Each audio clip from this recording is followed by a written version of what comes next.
Bienvenue! Ce tutoriel présente comment modifier une facture d'un client débit. Voyons comment procéder.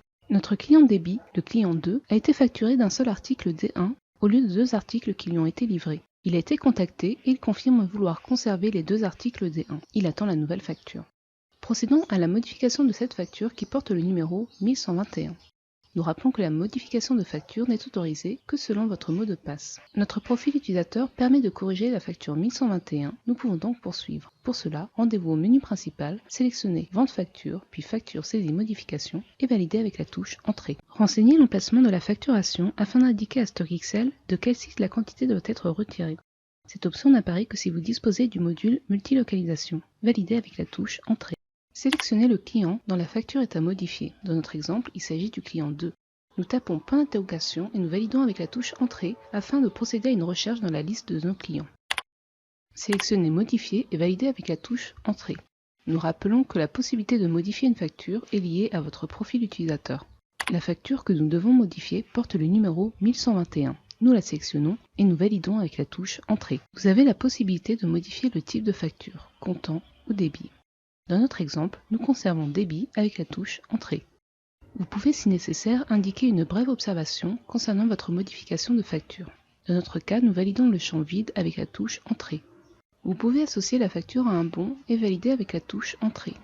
Vous pouvez modifier le code vendeur associé à cette facture. Dans notre cas, nous conservons le code vendeur numéro 2 et nous validons avec la touche Entrée. Un espace de saisie vous permet d'associer à cette facture des commentaires et observations. Appuyez sur la touche Insert pour ajouter une ligne de saisie ou bien alors, appuyez sur la touche Échappe pour quitter la saisie et retourner dans la facture. La barre rouge vous indique les actions possibles. Si l'erreur de facture était relative à un problème de référence, il suffirait de supprimer la ligne de l'article avec la touche Supprime et d'ajouter le nouvel article avec la touche Insert. Dans notre cas, la modification est relative à une quantité. Nous devons remplacer la quantité 1 par 2.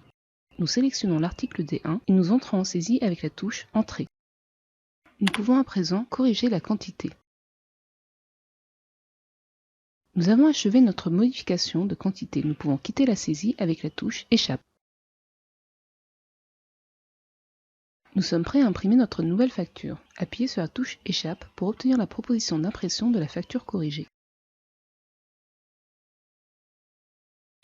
Nous pouvons à présent remettre notre nouvelle facture à notre client, Monsieur Client 2. Il est possible de consulter cette nouvelle facture. Pour cela, rendez-vous au menu principal. Nous pouvons appuyer sur la touche Échappe pour retourner au menu principal.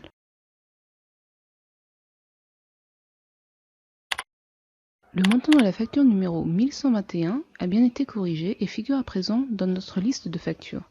La touche F10 permet de consulter le détail de la facture et de vérifier que l'article D1 a bien été facturé pour une quantité de 2. La modification de notre facture est bien enregistrée. L'article D1 a été facturé pour une quantité de 2. Notre modification est terminée, nous pouvons quitter l'application StockXL avec la touche Échappe. Félicitations, nous avons corrigé notre facture avec succès. Nous pouvons à présent quitter l'application en répondant au pour oui. À bientôt.